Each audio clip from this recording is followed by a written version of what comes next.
whatever I got back then, for a work study job. So it was just work, work, work, and just be there. Never miss a game. I've done Villanova for football for, I think this is my 27th year. I've missed 2 games. One was for the birth of my daughter, and then once when my buddy got married. So 2 games in 27 years. I never missed a men's game, and women's. I've never missed a women's game because you don't want somebody else to have my mic. I don't want to give you access to my microphone because guess what? I've been doing it for a long time. They know me. They know how I sound. They know my style. You might come in, hey, that guy sounds pretty good. It doesn't take much to lose a job. So you be there, you show up, and you just work. You work, you be there, and you just being professional.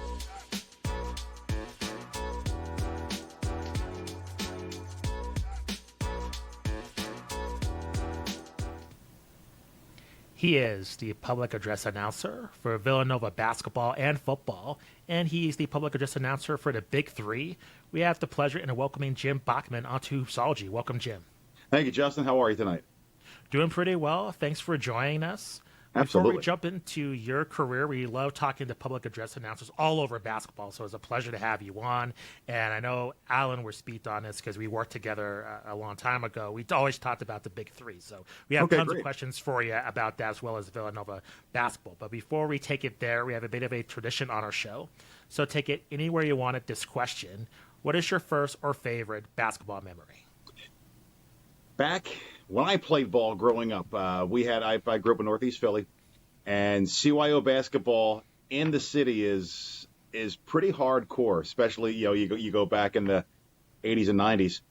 We had a game. We're playing St. Bart's. I hit 2 foul shots to put the game into overtime, and then I had 6 points in overtime to help us win the game. And the next day I was delivering newspapers. And an older guy in the neighborhood came up, and he was there because we would get 400 or 500, 600 people at a Friday night game. And he came up. He's like, "Oh, great game last night. It was fun to watch." And that was something that always sticks out. Being like, 10 years old, 11 years old, whatever it was, to have someone on the street saying, "Hey, great game." So how did that translate into your career in terms of being a public address announcer for not only the world of basketball but football as well? What got you started? I'm always curious. We've interviewed a few public address announcers, and their origin stories are all different. So just curious, what was your origin story in getting into this very unique field within sports? Well, I've always been told I had a good voice. I heard that growing up. You should be on radio or whatever. So went to with College of Villanova, and back then we had work study. So I got a work study job in the sports information office, which is now media relations. And we would work at football games, basketball games, whether it be keeping stats, working with the media, distributing, information. But we also dealt with the smaller sports, lacrosse, field hockey, volleyball. And we'd have sign-up lists to either do scoreboard or be the PA announcer. So okay, I'll sit there, I'll do PA. So I did PA for Villanova field hockey and volleyball and lacrosse and all the smaller sports. And that led to being the press box announcer for football, which 2 years later ended up being the PA announcer. Just, the guy left and I was there at the right place, right time. So one thing led to another. That's awesome. Villanova is such a storied tradition, particularly in basketball. Jay Wright was a coach there for a while and 2 national championships. The Nova 4 for a little bit. And now it's, the Nova 3 in New York.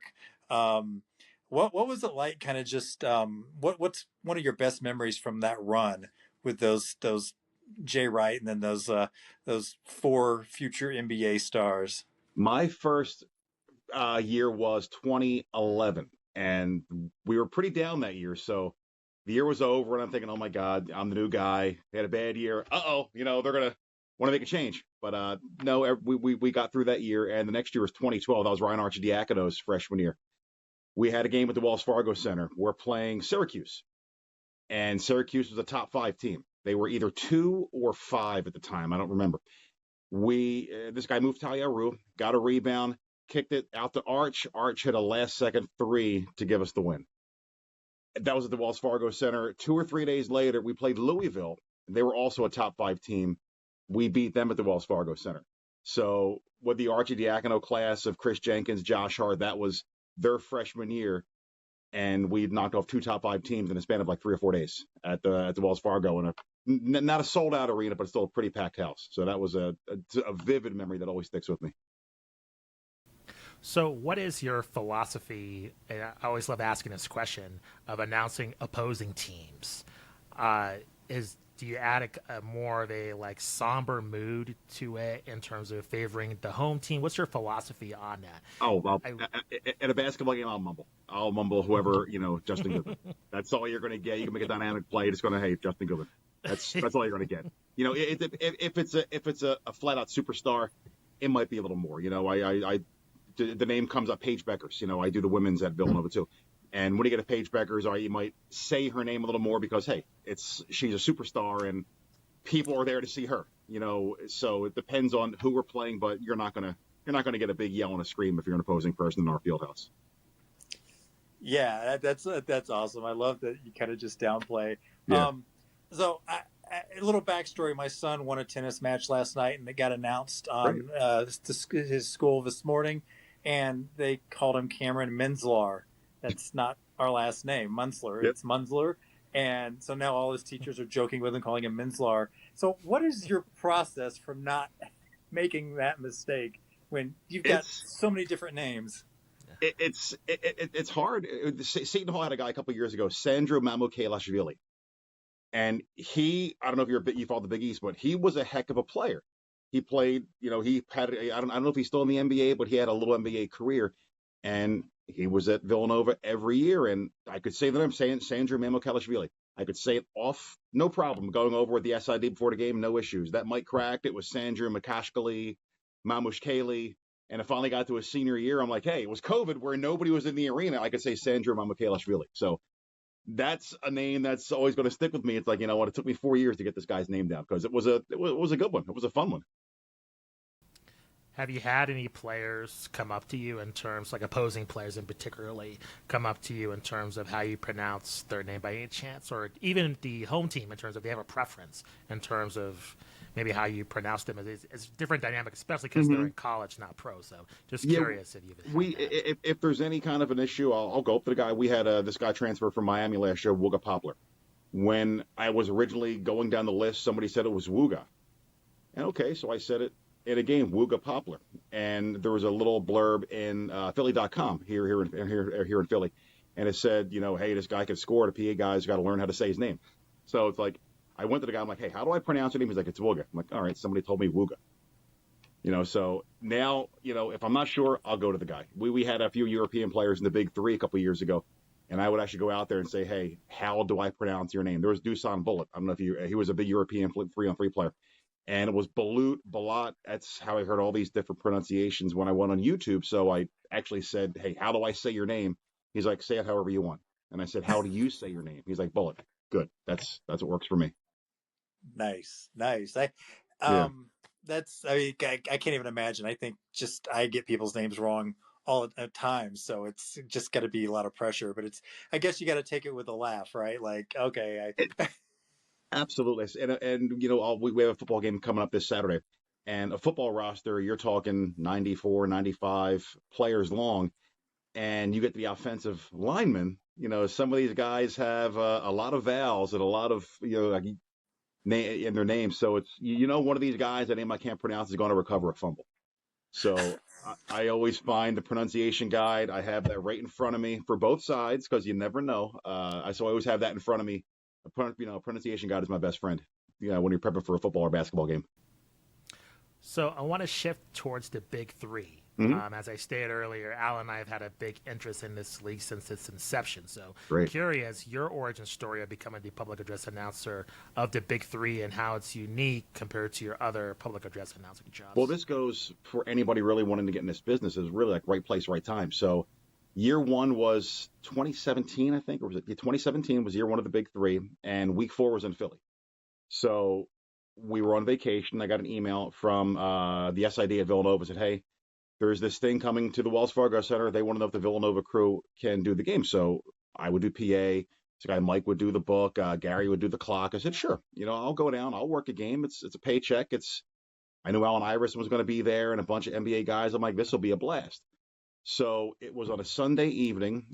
This guy, Mike Rowe, from a group called Positive Impact, they were kind of the behind the scenes prep for the Big Three. So he said, come down early in the day. So I went across the bridge, Wells Fargo, to meet people, to learn the game, learn how they play, learn the rules. And as I was leaving to go home for a couple of hours before coming back, he's like, oh, by the way, Ice Cube wants to hire the next guy he likes. So week 1 was in Brooklyn. They liked the announcer, but no availability. Week 2 and 3, Cube didn't like the announcer. That's the story I heard. So he said, the next guy we hear we like, we're going to hire. And right place, right time. I was there, and I thankfully didn't screw up. That's awesome. So does that mean like Ice Cube's coming up to you and like, hey, you're in? He didn't directly hire me, but as the game was over, I look over and I saw Cube and this guy Mike talking, and Mike came over and said, "You want the job?" And I said, "Yep." So next week we were in Chicago, and then we were in Dallas, then we were in L.A. So it was the rest of year 1, and I haven't missed a weekend since. It's every summer, except for the COVID year, of course. So what do you make of the Big Three's journey? I always love within sports disruption and different takes on sports. I think it provides innovation and pushes athletics forward. So in your mind, just watching the Big Three over the years compared to college basketball, what has stood out to you in terms of some moments that's kind of stuck out to you? The great thing about the Big Three, it's the rules that we played as kids. You go to the playground, you play 3-on-3. You get an air ball, boom, you have to take it up. You don't have to clear it outside the foul line or outside the 3-point line. It was really brought me back to childhood street basketball, how you did the 3-on-3. And to see how it's grown, going to arenas, we're getting 15, 16,000 people each weekend, seeing TV ratings in the hundreds of thousands, if not to a million, to watch this product that has grown from what it was to what it is. It's Ice Cube and Jeff Gwatnitz, the co-owners, they had this amazing vision, and it's seeing what it's become. It's pretty awesome to be a part of, to be honest. Yeah, and I think it's interesting too because now you've got 3-on-3 in the Olympics. Mm-hmm. I mean, and I don't know if there's a direct correlation there or not, but certainly the popularity of something like the Big Three's got to feed into, a 3-on-3 tournament in the Olympics. It's great. It's just great. I know 3-on-3 has always been huge in Europe for FIBA, and we even had the European guys come over here for a couple of years, and they're very finesse-oriented basketball. They play different, but the European guys had a whole different world playing against former NBA guys. The physicality was just so much more here than it is there. I watched some of the 3-on-3 at the Olympics, and it was fun basketball. But over here, it's a whole nother world when you're playing against, a Dwight Howard or any of those guys. You try to go into the middle, they're gonna let you know. So do you see anything within the 3-on-3 world that the NBA can take? And what I mean by that is just, we've seen a lot of complaints about the All-Star game and a lack of innovation. And I just think 3x3 is perfect. I just think it's right there for the taking in terms of offering a new format, a new take, especially where the NBA is looking for a little bit of innovation just due to the lack of player motivation. Well, I'm just curious your take on that. The NBA is not a fan of the Big Three. That's kind of well known that the NBA does not like it. And, despite all the lack of sponsorships, the lack of everything, the Big Three is still doing fantastic, which is amazing. But if you notice in the NBA, just a couple of years ago, you get a rebound, they have a 14-second shot clock. Who had a 14-second shot clock? Big Three. So is that coincidence? Possible. But it seems pretty ironic that something we have in place, they now have. So why do you think there's this hostility? To me, it doesn't make any sense.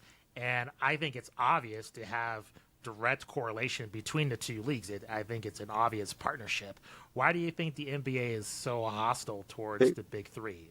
They look at it as competition, which I guess I can see competition, but there is no competition. You can't compete with the NBA. I saw an interview with Ice Cube a few years ago talking about the situation. He's like, when you're a kid, you don't go outside and say, hey, I'm going to go play NBA. No, I'm going to go play basketball. So it's basketball. Anybody that is interested in basketball, it's a good thing for the game. And let's face it, the Big Three is for players that are at the end of their career or who were good enough to have a taste in the league, but they couldn't have a sustainable career. So now they come to the Big Three. They can still play in front of big crowds. They can still travel the country. They still get on TV. So it's a great thing for former NBA players. And over the years, a couple of guys got Joe Johnson got back in the league for a little bit. Amari Stoudemire got back in the league for a little bit. A couple guys got a little cup of tea back in the NBA once again after playing the big three. So there is no competition. It's basketball. You have a chance to play at a high level in front of people, and they make some money, and we get to watch and enjoy. So any positive basketball is a good thing. So it really makes no sense to me. For the players, I mean, you talked about being able to play in a big crowd still for older players who maybe have retired from the NBA or players who couldn't stick. But is there another aspect to it? You mentioned a little earlier, it is kind of a callback to childhood and the Sure. pickup games that a lot of people played if you weren't playing at like Rucker or someplace like that, So is that an aspect to like, do players enjoy kind of that callback to their youth? Oh, I think they have a blast, and a lot of them will say it's actually more physical because there is. Let's face it, you watch the NBA, you're taking plays off. Somebody's at a fast break, you're staying down there, you're not even going to go down. But the big three, it's constant. There is no play off because you're right there. I'm really close with the referees, and they even say how hard the game is to ref because it's constant. It's constant movement. It's constant physical play. It's constant basketball. There's no break in action because it's a fast break. It's a 2-on-1 and five guys are hanging back on the other side of the court. No, they're all there, that half court set. So the action is constantly moving, and the players will even say how hard this is. You'll see guys giving a wave to the bench saying, hey, I need a break. These are guys that might be 26, 27 years old giving the finger saying, hey, I need a breather, so because it's constant movement. Can you take our audience through a day in a life when you're preparing for a game? So, like, compare Big Three to Villanova basketball, men's or women's. Mm-hmm. Is there any differences there from like the beginning to the end? We've talked to other PA announcers saying like with an intense game, sometimes they need a little bit of just a breather just to kind of get over the emotions of an intense game. I'm just wondering, do you go through that? If it's like an intense situation that's happening, that's something that's really important on the line, you really get into it, that you just need some time afterwards just to take a breather, or is it just kind of easy just to move on real quick? This your philosophy on that? Well, a Villanova game is much more emotional because I'm a Nova guy. I went there. I'm a Philly guy, so I've been a Nova fan forever, and I'm so thankful to be a part of it. So there's an emotional thing there with the Villanova game. The years past, when we're making those national championship runs, we beat Virginia at the Wells Fargo. Dante DiVincenzo hit a tip in at the buzzer to win. That's an emotional exhaustion. We knock off number one Kansas at the Wells Fargo Center a couple years ago. That's something that is so emotional to be a part of when I can't hear myself with 21,000 people going nuts and I'm sitting there screaming. I'm like, I can't even hear myself. So I can be emotionally drained at the end of the game there. Big Three, it's more excitement. I become like a little kid sometimes, calling Michael Beasley, calling some of these guys, enjoying Dr. J every week. I feel like a little kid enjoying just sitting there enjoying basketball. Like Big Three is definitely Villanova is definitely more emotional with regards to that. And prep work, you asked, Justin. I'm very, very anal about pronunciation, so I'll work with the SIDs. I'll go over pronunciation guides. I'll look at rosters before games to make sure I know what's going on. I'll try to watch as much college basketball during the year as I can just to have an idea who the top players in the Big East are, who we're going to see, who we're going to play, who do I have to call. So it's paying attention. It's watching college basketball is my prep work, so it's not too bad. Yeah, that's gonna be great, right? Yeah. I think when I'm thinking like Big Three, I think I mean, you touched on this, the physicality, but it's also like intense. Like this isn't just like some like, I'm just out there shooting around a little bit. I mean, these guys are like, they want to win and they're playing hard. And so the competitiveness is there. What's one of the more competitive games that you've seen where you were kind of like, whoa, this is getting really, really, really hairy? We were week 1 this year in Chicago. It was Miami against LA. It was Dwight Howard against Lance Stevenson. And Lance is fun to watch, man, but he talks some trash. So they were all going after Dwight Howard. They were fouling him. Big Three has no foul outs. So they kept attacking Dwight. They were fouling him, and it was his first week, so takes time to learn the rules because the rules of the Big Three are definitely different than NBA basketball and normal 5-on-5 basketball. So they were going after Dwight. He was getting fouled. So he started hacking back, and him and Lance started jawing back and forth the second half. Next thing you know, boom, they roll into the crowd. They were swinging, throwing punches. So that was to play. Hey, we're week 1, and we got Dwight Howard, a Hall of Famer, involved in a fight. I mean, it's you can't have this. You need to have basketball, but what a great way to start the season. You got Dwight Howard involved in a fight, so that got us that got great publicity for the league, and it was the only fight we had, thank God. But it was great to see that on highlight reels in week 1 that Dwight Howard was going down with somebody. It's almost like you have to switch from basketball to calling a fight. Like there's you see our security guards, my Hall of Famer. You see all the security guards run out, and all the referees were there. And some of our referees are good sized guys, but let's face it, Dwight Howard he's a big man. So I'm not going to get involved with him. But if he's going after somebody, I'm going to step back and say, hey, do what you want. So regarding the Big Three, I want to ask in terms of the future, to your estimation, your experience, where do you kind of see the league going in terms of like the next 5 years, in your opinion? Where's kind of your opinions of their trajectory and where this league you think is heading? The league is huge. I know it's really big internationally. Right before COVID hit, they were going to do a tour in China, 3 weeks in China. Unfortunately, I heard they were going to get a Chinese announcer, so I wasn't going to go. There's rumors of an Australian tour. And so we had a championship game in London a couple of years ago. We've had games in Toronto.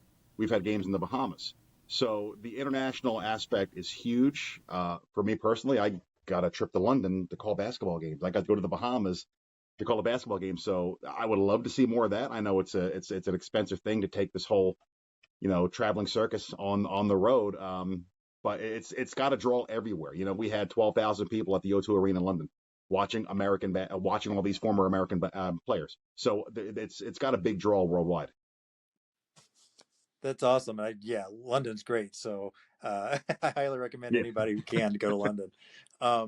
I always think of like, when I think of like Big Three and I think of like Unrivaled and stuff like that, I always think about like other childhood basketball games that we played. I know like the NBA's tried to do a horse competition here and there, but I always think like a Big Three version of 21 would be really fun to watch, just to see. Yeah. I mean, that'd be or like an all-star game for the Big Three or something like that. And they play 21. I don't know. Or have the 4-point shooting contest. It's something. We have the All-Star game every year. We have the Celebrity All-Star game, but seeing a 4-point shooting contest would be fantastic. And some of these guys can flat out dunk. That'd be kind of fun to see too, because these guys can still play. Yeah. I mean, obviously, Dwight Howard's still doing it. Every now and then, we get a chance. I'll get there early. I always go to the arenas to prep, and I love to walk around. I want to take in the arena. We were at the Intuit Dome in Inglewood, where the Clippers play. And I don't know if you had a chance to go there. That's an absolute marvel of just what an arena, I guess, future arenas could be. Just taking that in, walking around was amazing. But we're there early. The players were out there, so grab a ball and shot a little bit. And then, I can make a high school 3, but then you go back to shoot an NBA 3. That's far. And then you want to shoot the 4. That's real far.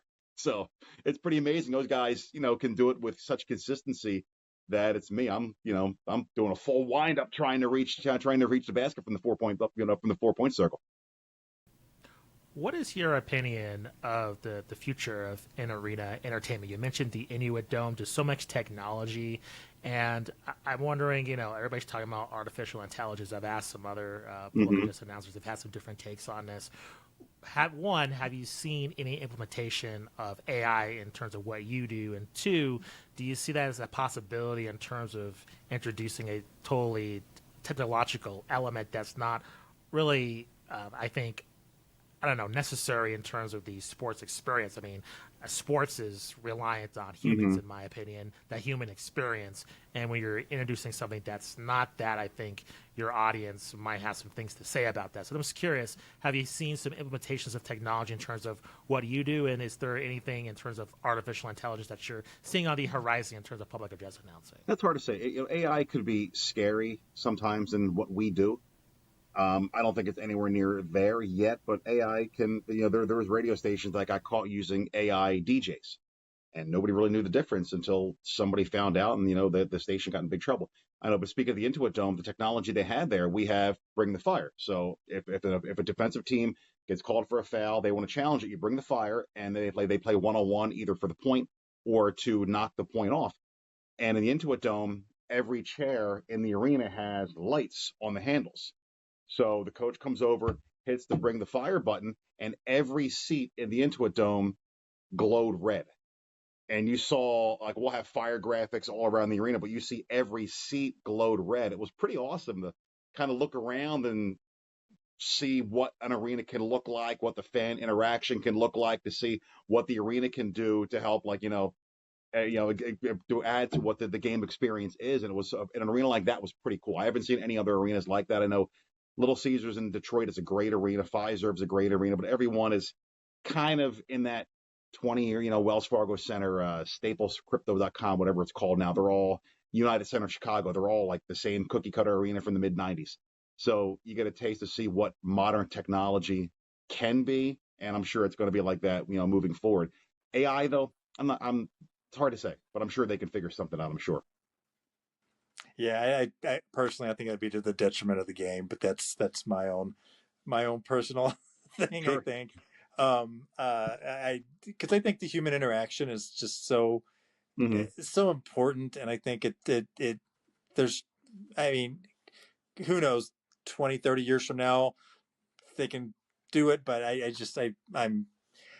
think that's not the way I when I think of future, I think of like things more like what you were talking about, the Bring the Fire and that sort of thing. That's exciting stuff. Brings the fans in and gets them involved. Honestly, I think the NBA could learn a big lesson there, because fan involvement in the NBA is not that not that strong. What are some of the things that you do, like, to kind of either rile up the fans or just get people pumped? Because it's definitely been a problem with the NBA, with people just sitting on their hands all the time. Well, the NBA, the 3-point shot, as great as Steph Curry was, you could say Steph Curry kind of ruined basketball. Not to put it on him, but there's such incredible shooters. I have a hard time watching the NBA because run down, shoot, run down, shoot, run down, shoot. You look at an NBA shooting chart, it'll be 75 3-point shots and 27 dunks. 0 mid-range shots. You watch a Big 3 game, there's a lot of mid-range shots. You watch a college game, there's still some aspect of the mid-range shots. I know it's all, dunks and 3-point shots, but you'll still see some of that, 15-foot jump shot. You'll still see guys use that, and that's part of what makes those games beautiful, is you can see that, not just run, shoot, run, shoot. Right? It's an NBA game. It can just be so boring and tedious at times because there's no defense and it's all shooting. There's really the physical play even isn't that intense anymore because there's no defense for the 3-point shot. You run down, shoot, because they're so good at it. They've become so good. It's kind of gets boring to watch. Well, I think I'm optimistic in terms of that changing, just because, you correct me if I'm wrong, I think from a viewership standpoint and from a technology standpoint, there's so much different flavors of basketball that people are seeing nowadays compared to maybe other decades where it's just college or the pros. Now everybody has the access to different variations of the game, so maybe there'll be a demand to have a changed rule set that mix things up, because you're right, it is pretty basic in terms of what we're seeing on the court. Almost it's resembling a video game at this point in terms of what's going on. Absolutely. I know I showed my little guy, he's in 7th grade, he's a hell of a player, but I showed him the old 30 for 30 by the Bad Boys in Detroit. Oh, yeah. Remember that? And that was brutal. You got some old school Bill Laimbeer and Rick Mahorn. Rick Mahorn was a Big 3 guy for a couple of years, and Rick was a funny guy. But you saw how they played and what the game was like to what it's become now. It's like, okay, you see the talent level, but man, when you saw you go into the middle of a Rick Mahorn there, it's like you better wear some body armor. Yeah, true. Yeah, the physicality it was in another planet. Absolutely. Back then. Final question for you before we let you go. Sure. For aspiring public address announcers looking to get into the field that you're currently in, what advice would you give them at this point? Work. I know things have changed, but there's so many athletic events out there. I lucked out. I went to Villanova. You can go. I get asked this question often. Wherever you are, whether it's high school, they need announcers. All high school games have announcers. Football, basketball, all the sports. Volunteer, do that kind of stuff. I did it at Villanova. I became the women's public address announcer. I got a couple bucks a game to do the women's games. I did the field hockey, lacrosse, volleyball, all that for just whatever, the $8 an hour, whatever I got back then, for a work study job. So it was just work, and just be there. Never miss a game. I've done Villanova for football for, I think this is my 27th year. I've missed 2 games. One was for the birth of my daughter, and then one when my buddy got married. So 2 games in 27 years. I never missed a men's game, and women's. I've never missed a women's game because you don't want somebody else to have my mic. I don't want to give you access to my microphone because guess what? I've been doing it for a long time. They know me. They know how I sound. They know my style. You might come in, hey, that guy sounds pretty good. It doesn't take much to lose a job. So you be there, you show up, and you just work. You work, you be there, and you just being professional. That's great advice, Jim. Thank you very much for the time. Truly appreciate it. Can our audience know where they can find you on social media, any upcoming projects, and again, where they can catch you applying your trade? Well, Villanova basketball kicks off October 19th, VCU, our first scrimmage game at the Fenner Pavilion. So definitely any game at the Finn for men or women. Villanova football, we have a game this Saturday. It's Parents Weekend at Villanova Stadium. That's going to be a blast. I'm on Instagram at Jim Bachman. So give you a follow. I post a lot of game pictures, some audio clips and stuff like that. So it's trying to be as interactive as I can doing that kind of stuff because if you don't market yourself, nobody else is going to do it. Jim, thank you very much for the time. Truly appreciate it. Good luck for Villanova football, and good luck to the basketball teams, men and women's as well. Appreciate the time. Hey, thanks, guys. I appreciate it. It was great. Yeah, thank you.